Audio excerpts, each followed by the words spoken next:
Buenas noches. Vamos a estudiar hoy la palabra de Dios. Primero vamos a hacer una oración. Querido Padre Celestial, muchas gracias por este estudio. Ayúdanos a entender tu palabra.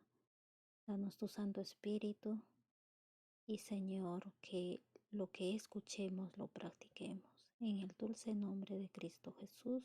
Amén.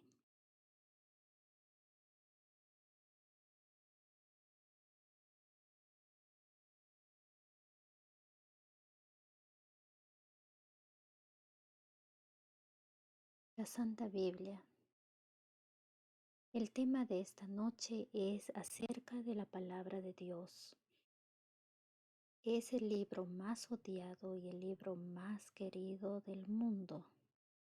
Es el libro que más críticos ha levantado, el libro que se imprime en más de 200 idiomas y lenguas, el libro que ha inspirado a muchos a cambiar su vida. El autor es Dios. Para muchos no es un libro divino, no es un libro que cambia vidas, es un libro común. Otros nunca lo han leído, pero sin embargo se ponen a discutir acerca de la veracidad de la palabra de Dios. Fue escrita en un periodo de 1500 años por autores inspirados por Dios. Los autores eran apóstoles, eran profetas, y los idiomas en los cuales escribió la palabra de Dios fueron el hebreo, el arameo y el griego. Los escritores, como ya dijimos, fueron profetas a quienes Dios les comunicaba el mensaje para su pueblo a través de sueños, visiones y en algunos casos les explicaba o les hablaba directamente. Con el pasar del tiempo, los escribas, que en hebreo se llamaban soferim, copiaban fielmente los textos hebreos y arameos, y así se iban transmitiendo de generación en generación. Estos escribanos o secretarios o soferim, así como iban transcribiendo los textos sagrados, también añadían en las márgenes notas pequeñas indicando el número de veces que estaba mal escrita una palabra o una pronunciación precisa o errada o escrita de manera anómala. Así que esto se llamaba una pequeña tradición escrita al margen del texto sagrado, masora pequeña. Y si ellos agregaban una masora grande de su propia mano, eso se le llama masora grande. ¿Por qué? Porque era como un tipo de concordancia. Estos escribanos llamados soferim existieron hasta la época de Cristo. Por eso es que cuando Cristo empezó a predicar su ministerio, lo empezó en Jerusalén. Los escribas y los fariseos le dijeron en muchas oportunidades: ¿con qué autoridad tú predicas o haces estos milagros? Porque ellos en ese tiempo de Cristo ya tenían un cierto estatus de rabí o de maestro. Después de Cristo, los masoretas eran las personas que sustituyeron a los escribas. Estos también transcribían fielmente el texto sagrado y las masoras, que sus antepasados ya lo habían copiado. En conclusión, ¿por qué ahora tenemos los versículos, los capítulos, la separación de los libros? Gracias a los masoretas.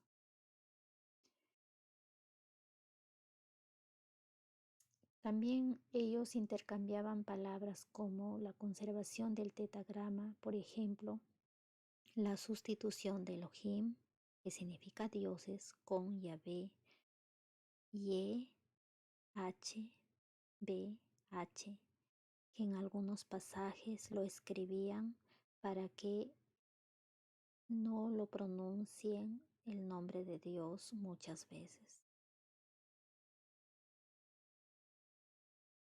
No sé si ustedes habrán escuchado acerca del canon. El canon viene de la palabra hebrea canon, que significa vara, caña, norma o medida, y esta a su vez de la palabra cané, que significa estándar de medición o norma correcta. Son las reglas para designar a las sagradas escrituras como palabra de Dios o inspirada de Dios. O sea, ¿cómo saber que estos libros pertenecen a la palabra de Dios o han sido inspirados por Dios? Tiene que haber una regla, una medida.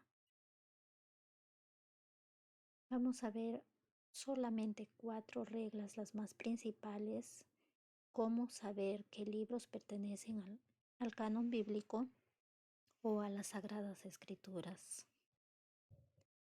La primera regla es que los libros de la Biblia debieron haber sido escritos por profetas o por apóstoles, inspirados por Dios. O sea, los escritores de los libros de la Biblia debieron haber sido profetas o apóstoles. Si hay alguna persona que no ha sido un profeta, no puede haber escrito un libro que pertenece a la Biblia. Punto número 2 es que los escritores deben pertenecer al pueblo de Israel. ¿Qué significa? Significa que si por ahí, por algún caso, aparece algún evangelio o algún libro y que el autor es griego o el autor es español o americano, ese libro no pertenece al canon bíblico. Punto número 3. Los escritos deben estar en los idiomas hebreo, arameo y griego. ¿Por qué hebreo? Porque el pueblo de Israel hablaba hebreo y también hablaba arameo, porque los pueblos de alrededor de Israel, sus vecinos, los países vecinos también hablaban el arameo. Y griego, ¿por qué? Porque para la época de Cristo y antes de Cristo, el imperio que gobernaba en ese entonces en el Medio Oeste era el imperio griego, y el imperio griego ordenó que todos los países sometidos, los reinos sometidos, aprendieran el idioma griego. Y el punto número 4 es, los escritos no se contradicen unos de otros, son un texto unido y se soportan unos a otros a pesar de la diferencia del tiempo. ¿Qué significa esto? Esto significa que si en el libro de Génesis, el capítulo 1, el verso 1 dice, en el principio creó Dios los cielos y la tierra, también los otros libros deben aseverar lo mismo. Por ejemplo, tenemos en el libro de Hebreos, capítulo 1, verso 1 dice que Dios creó el universo por la palabra de su Hijo. Entonces, en conclusión, vamos a repetir, hay 4 puntos principales para saber si los libros que alguien escribió pertenecen a la Biblia y cómo es que los unieron y los integraron y dicen que pertenecen a la Biblia es por 4 principales puntos. El primero es que fueron escritas por profetas o apóstoles inspirados por Dios. Punto número 2, los escritores son del pueblo de Israel. Tienen que pertenecer al pueblo de Israel. Tercero, los escritos deben estar en los idiomas originales de hebreo, arameo y griego. No pueden aparecer evangelios que estén escritos en otro idioma. Punto número 4. Los escritos no se contradicen unos a otros, son un todo unido y se soportan, se apoyan unos a otros a pesar de la diferencia del tiempo. Vamos a ver ahora los libros del Antiguo Testamento. Habrás oído decir que hay una Biblia protestante, hay una Biblia católica y hay una Biblia católica ortodoxa. ¿Cómo es esto? Los protestantes, ¿por qué le llaman protestantes? Porque protestaron contra los errores que se habían introducido en la iglesia, aseveran que solamente la Biblia tiene 39 libros, su Antiguo Testamento. Los católicos dicen que su Biblia contiene 46 libros, 7 libros extra, y la Iglesia Ortodoxa contiene 51 libros, 12 libros extra. ¿Por qué tienes 12 libros extra o 7 libros extra? Porque esos libros extra son los llamados deuterocanónicos. Deuterocanónico significa que están fuera del canon, que fueron añadidos después del canon. Ya vimos que el canon significa la norma o la medida o las reglas para que un libro pertenezca. O sea, estos 12 libros no pasaron la regla para pertenecer al canon. En el principio la Iglesia Católica no los había incluido, pero pasando el tiempo los incluyó. Ya vamos a ver más adelante qué año y en qué concilio se dio eso. Estos libros que son incluidos en las iglesias, en las Biblias católica y ortodoxa católica, son Tobías, Judith, libro de sabiduría, el libro eclesiástico, libro de Baruch, Macabeos, adiciones del libro de Esther, adiciones del libro de Daniel, Azarías, y la Iglesia Ortodoxa agrega otros más, Esdras, Macabeos y Salmo 151. ¿Por qué estos libros no pasaron la regla, la medición? Porque fueron autores griegos, no fueron autores israelitas.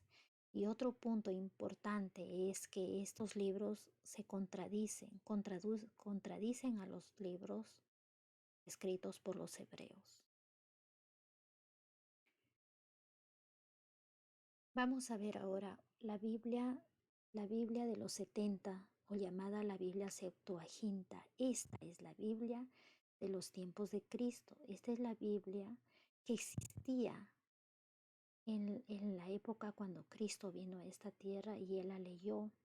La leían también los judíos de la diáspora, los deportados, los que vivían en otros lugares, todos los que hablaban el idioma griego, porque había judíos cuando fueron desterrados, ellos, sus hijos nacieron, de los judíos nacieron en el imperio griego. Y para ese tiempo había un edicto, una norma de que todos los niños aprendan el griego y estudien en el griego, y se vendía, se compraba y se hablaba el idioma griego koiné. Entonces estos judíos, los judíos modernos de esas épocas, ya no leían el hebreo, por lo tanto esta era su Biblia. Acá he puesto yo en negrita los libros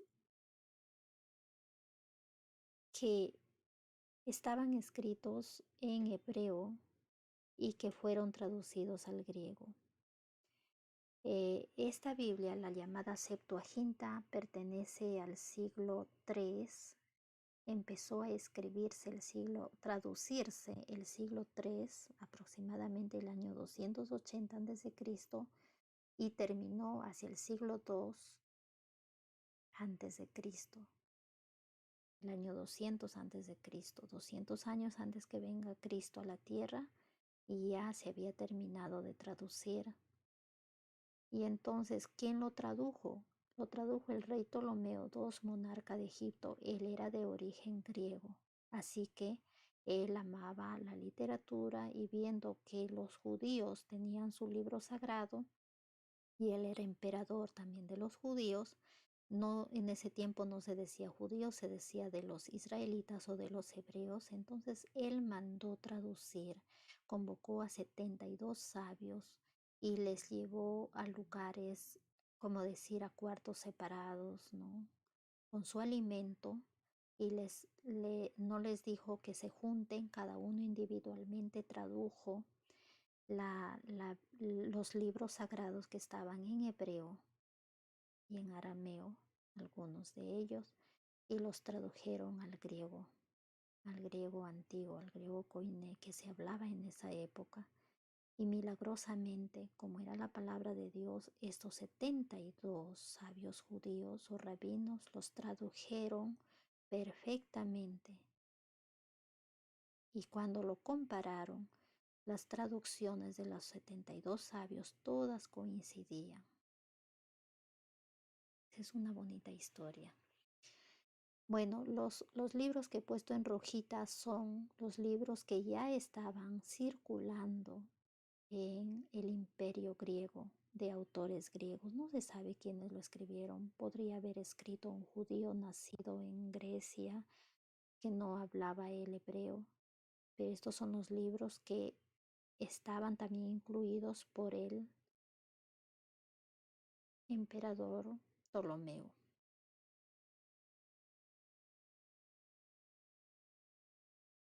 Bueno, sigamos. Ahora vamos a ver cuándo se estableció el canon sagrado del Antiguo Testamento. El canon sagrado de las Escrituras fue establecido el siglo II de nuestra era por un grupo de sabios, maestros judíos que escaparon del asedio y caída de Jerusalén en el año 70 de nuestra era. Ellos establecieron una escuela en Yamia y son 24 libros. Rechazaron los libros deuterocanónicos o escritos por autores griegos. En realidad son 37 libros. Vamos a ver cuáles son. Libros del Antiguo Testamento. Ellos lo han juntado los 5 primeros libros en un solo libro y le llaman la Torá. Torá viene del hebreo que significa ley o instrucción. Cuando escuches Torá, inmediatamente piensa en que Torá es una letra, una palabra hebrea que significa ley o instrucción. El Pentateuco viene de penta del griego penta que significa 5, y también de una fundita para libros proveniente del hebreo Yamishá o Meshei, los 5 quintos de la Torah o simplemente Humash 5. Esos libros ya los conocemos. ¿Quién no los conoce? Y si no los conoce, son Génesis, que significa el comienzo, que habla de la creación de Dios, el Éxodo, Shemot, que significa nombres, Levítico, el tercer libro, y Abikra, el llamado, cuando Dios llama a los sacerdotes, a los levitas para ser sus ministros. Números es el cuarto libro, que viene de la palabra hebrea Yamidar, que significa en el desierto, porque el pueblo de Israel, al salir de su esclavitud de la tierra de Egipto, estuvieron 40 años en el desierto. El quinto libro es el Deuteronomio, que significa palabras, son las palabras de Moisés. Luego vienen los libros de los profetas Nefi. El primer libro es Josué. Yoshua es el nombre de Jesús, que significa Salvador. Jueces, los Sofim, los jueces, los que juzgaban a Israel. Después vienen los libros de Samuel, el primer libro y el segundo libro, que significa Dios escucha. Después vienen los libros de los reyes que gobernaron Israel. Los reyes y cuando se dividió el reino en dos, el reino del norte y del sur, esos son los libros que hablan de estos reyes. Isaías es la palabra Yeshayam, que significa Dios salvará. El profeta Jeremías, Dios levanta. Ezequiel, Dios fortalecerá. El libro de los 12 profetas menores. Le dicen menores porque estos profetas también son mayores, pero lo han puesto menores porque sus libros son pequeñitos. El libro de Oseas, que significa salvo. Joel, él es Dios. Amós, ocupado, que lleva la carga. Abdías, siervo de Jehová, ya es el nombre de Dios. Jonás, paloma. Miqueas, quien como ya, o sea, quien como Dios. Nahum, confortado. Habacuc, una planta. en acadio significa abrazado, Sofonías, que significa norte de Ya, ocultado de Ya, Ageo, que significa descanso, Zacarías, que significa nombre de Dios, Dios se acuerda, Malaquías, mi mensajero o mi ángel. Luego vienen los escritos. Ahí tenemos los salmos, que son las alabanzas, proverbios son los dichos, el parecer, semejanzas, comparaciones, Job, el que soporta penalidades, el cantar de los cantares, el más hermoso de los cantos, Ruth, la compañera fiel, Lamentaciones, Elías, Eclesiastés, el congregador, Esther, de astro, estrella, Daniel, Dios es mi juez o el juicio de Dios, Esdras, el que Dios ayuda, Nehemías, reconfortado por Dios, y Crónicas, que tiene 2 libros también, que son de los reyes de Jerusalén. Ahora vamos a ver el Nuevo Testamento. Ya vimos el Antiguo Testamento, ahora el Nuevo Testamento. El Nuevo Testamento se empieza a escribir después de la muerte de Cristo, y uno de los escribientes o de los escribidores fue Pablo, el apóstol de Cristo. Él dictaba sus cartas a sus escribidores y ordenaba compartirlas con las demás iglesias.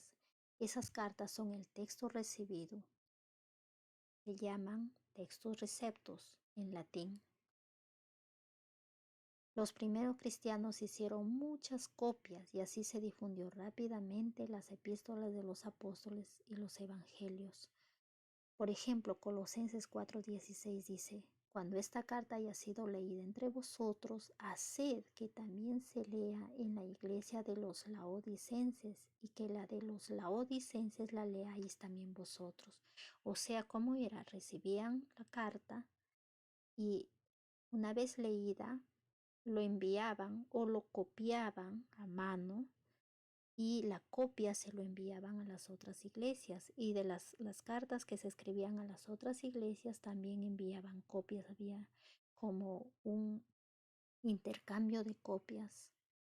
Pasaban los años y esa copia se hacía más viejita y la volvían a copiar y la copiaban y la copiaban hasta que el original, de tantas copias que le hacían, pues desapareció. Vamos a ver si se ha encontrado algún registro, la historia, si tiene algún registro de algún fragmento del Nuevo Testamento, porque del Antiguo Testamento tenemos la Biblia de los 70 o la Septuaginta, que data de más de 200 años antes de Cristo. Tenemos es el papiro 52 de la Biblioteca de Rylands, también conocido como el fragmento de San Juan. Es un fragmento de un códice de papiro que mide solo 3.5 por 2.5 pulgadas. En su parte más ancha, aproximadamente el tamaño de una tarjeta de crédito, y conservado con los papiros de Rylands en la biblioteca de la Universidad John Rylands de Manchester, Reino Unido. El anverso contiene partes de 7 líneas del Evangelio de Juan, capítulo 18, versos 31 al 33 en griego, y el reverso contiene partes de 7 líneas de los versículos 37, 38. Desde 2007, el papiro ha estado en exhibición permanente en el edificio Dansgate de la biblioteca. El papiro 52 es generalmente aceptado como el registro existente más antiguo de un texto canónico del Nuevo Testamento. Qué bonito, ¿no? Qué hermoso es cómo Dios conserva la palabra de Dios. Y van a aparecer más, porque estamos en los tiempos finales, donde Dios tiene su evidencia. Si la gente no habla, entonces Él mismo dijo, las piedras hablarán. La arqueología lo va a demostrar. El papiro 52 ahí lo tenemos. Si ustedes algún día se van a esa exhibición, a ese museo, ahí lo van a encontrar. El fragmento de papiro formaba parte de un grupo adquirido en el mercado egipcio en 1920 por Bernard Gerfeld. La transcripción y traducción original del fragmento del texto se realizó en 1934 por Colin Roberts. Este papiro data aproximadamente, escuchen la fecha, del año 117 después de Cristo a 138 después de Cristo. Si ustedes se ponen a hacer fechas, Cristo murió el año 31 después de Cristo. Y el año 70 fue destruida Jerusalén por los romanos. Y el año más o menos por los años 100, el apóstol Pablo estaba sufriendo martirio. Y después de sufrir el martirio, según la tradición, él fue puesto en una caldera de aceite hirviendo y como no murió porque Dios lo libró, lo deportaron a una isla llamada Patmos, una isla donde sacaban minerales, esclavizaron. Pero luego, con el nuevo emperador, perdonó a los cristianos y él fue liberado. Y después de liberado, él escribió el Evangelio de San Juan y sus libros primera, segunda y tercera de Juan. Y este papiro justamente que habla de Juan 18, del Evangelio, del capítulo 18, del Evangelio según San Juan, es justamente de esas épocas. Del año 117 después de Cristo al 138 está datado con esa fecha. Significa que puede ser una copia del original.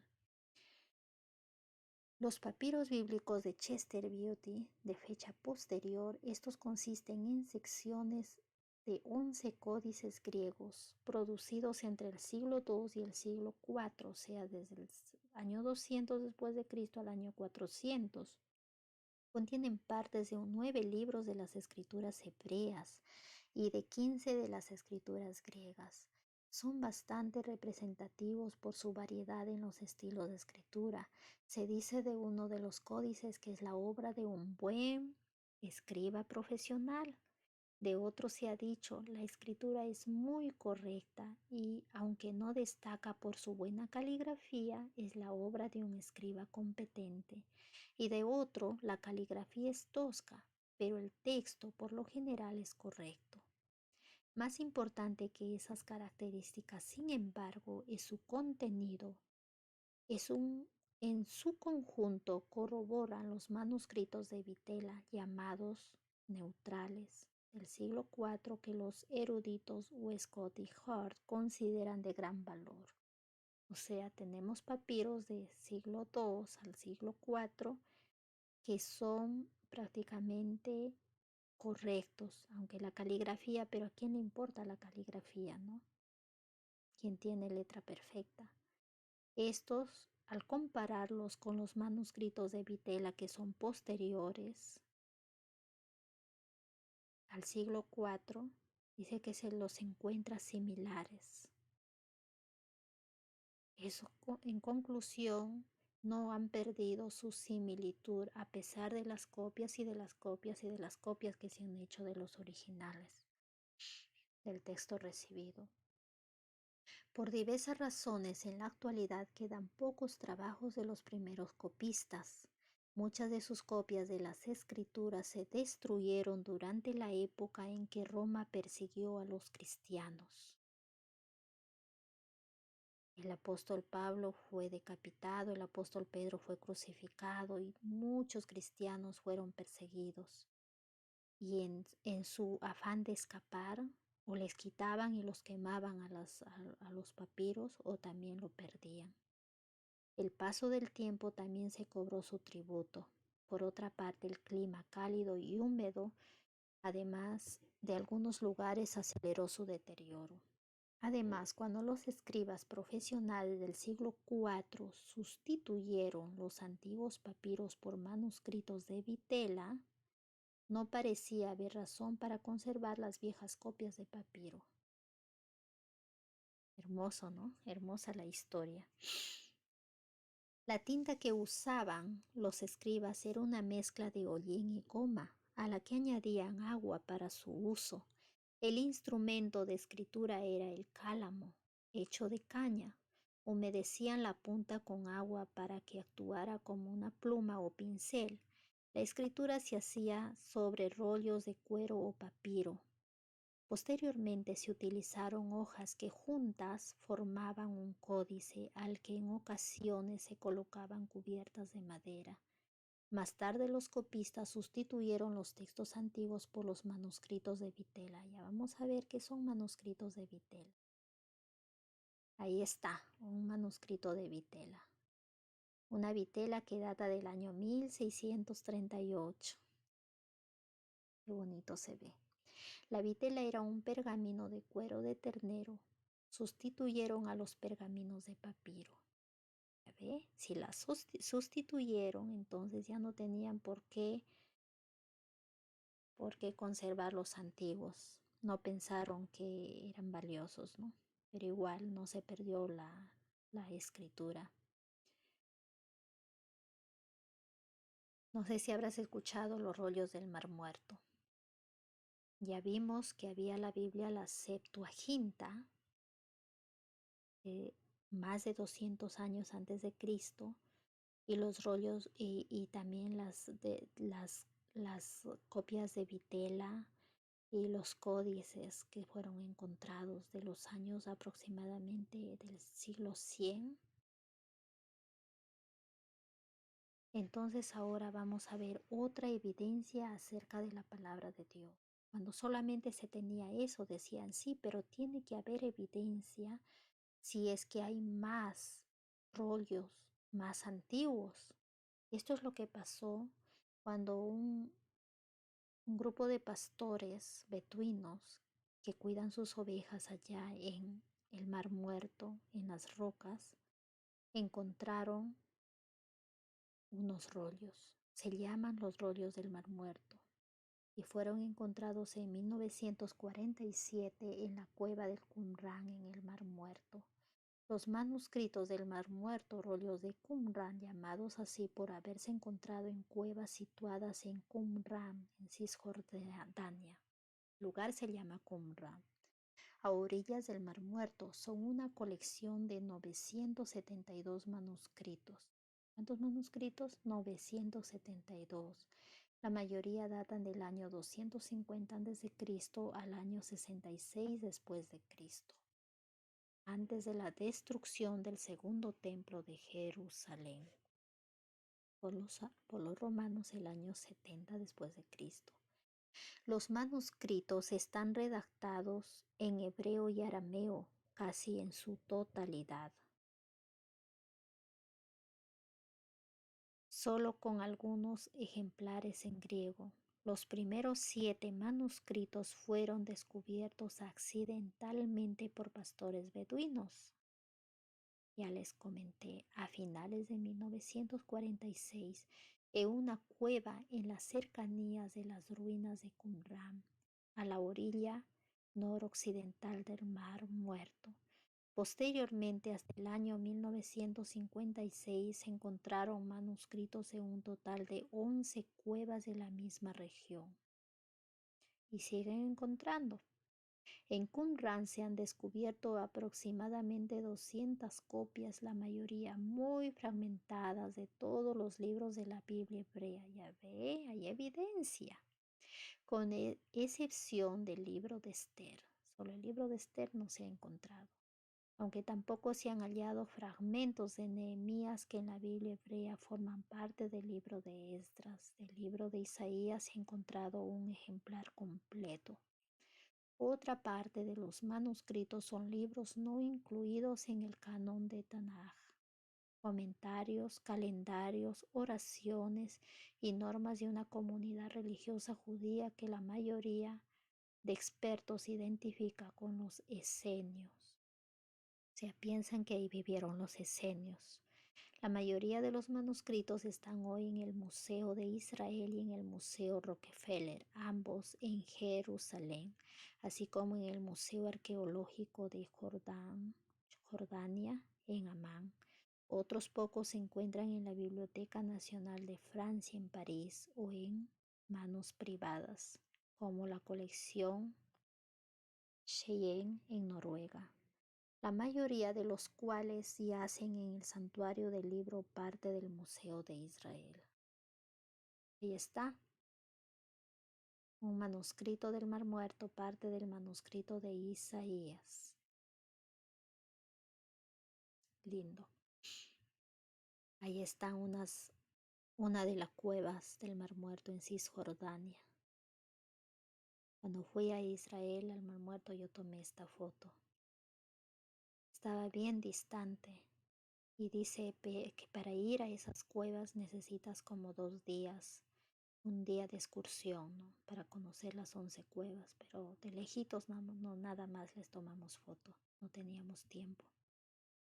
Ahora vamos a ver qué dice la Biblia acerca de sí misma. Ya vimos que la Biblia hay evidencia e historia.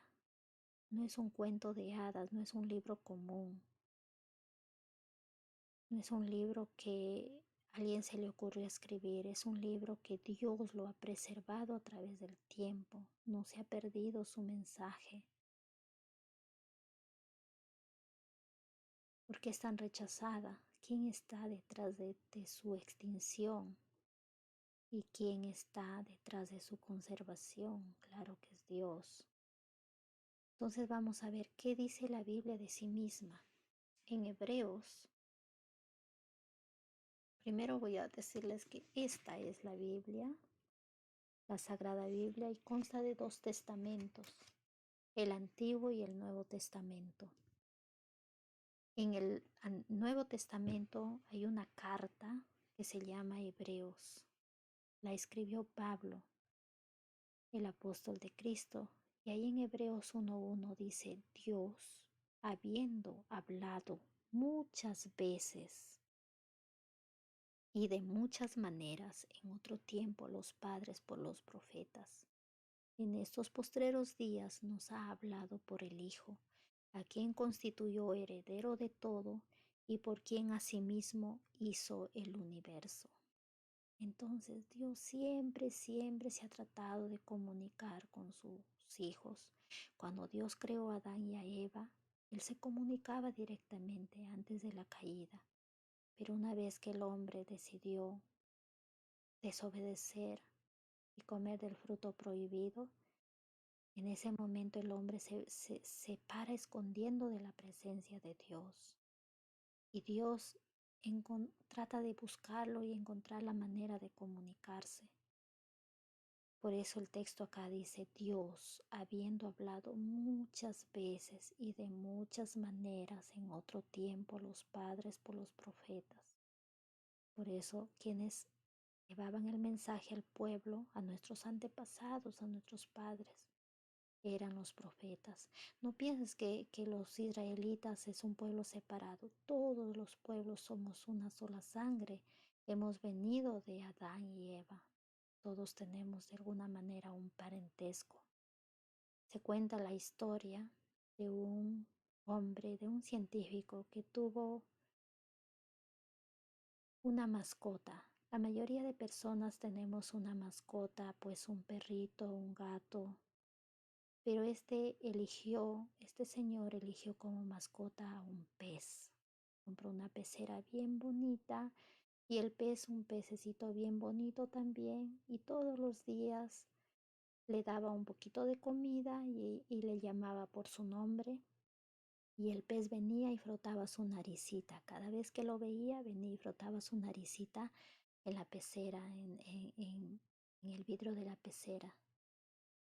Hasta que un día, inexplicablemente, el pez dejó de venir. Él se preguntaba: ¿qué tiene mi pez? Todos los días yo me acerco, le doy de comer, le hablo, y él no quiere comunicarse conmigo, ya no me quiere, no me acepta, se esconde. Él piensa que soy su enemigo, pero yo lo quiero, es mi pez, es mi mascota, yo lo cuido. Entonces pasó el tiempo y él dijo, la única manera que mi pez me entienda es yo convirtiéndome en un pez y irme a hablar con él. Supuesto que él nunca lo hizo, no se puede, pero Dios sí lo hizo. Dios quiere comunicarse contigo. Él tomó la forma de un humano y vino a morir, vino a vivir entre los hombres, se comunicó, sanó muchas personas y murió por ti y por mí. Por eso en el capítulo 1 de Hebreos, el verso 2 dice, en estos postreros días nos ha hablado por el Hijo, a quien constituyó heredero de todo y por quien asimismo hizo el universo. Deja que el Hijo te hable. ¿Cómo quieres escucharlo? Leyendo la palabra de Dios. La palabra de Dios te va a enseñar cómo encontrar a Dios nuevamente. No sufras más, no te escondas como ese pececito, no te escondas como Adán y Eva. Es momento de regresar a Dios. Mira cómo está el mundo ya. El mundo ya es el fin del mundo. Todos los gobiernos, todas las cosas malas que están pasando. ¿Qué esperas? Es momento de leer la palabra de Dios. Querido amigo, el próximo tema vamos a seguir hablando de la Biblia y qué dice la Biblia acerca de sí misma. Dios nos está hablando. Tiempo de leer la palabra de Dios. ¿Y cómo leer la palabra de Dios? Yo te invito esta noche que vayas a tu casa, si es que estás afuera o si estás ya en casa y antes de dormir, abras la Biblia. Es que tienes una Biblia y si no tienes una Biblia, pues usa tu celular, busca la aplicación de la Biblia y empieza leyendo, empieza creyendo, porque Dios es el único que nos va a dar esperanza. Él ha prometido en su palabra que va a regresar a rescatarnos de este mundo de miseria y de dolor y nos va a restaurar a nuestro destino glorioso, que es la vida eterna. Que nada, nadie te quite tu derecho a gozar de la vida eterna algún día cuando Cristo venga. Amén. Que Dios te bendiga.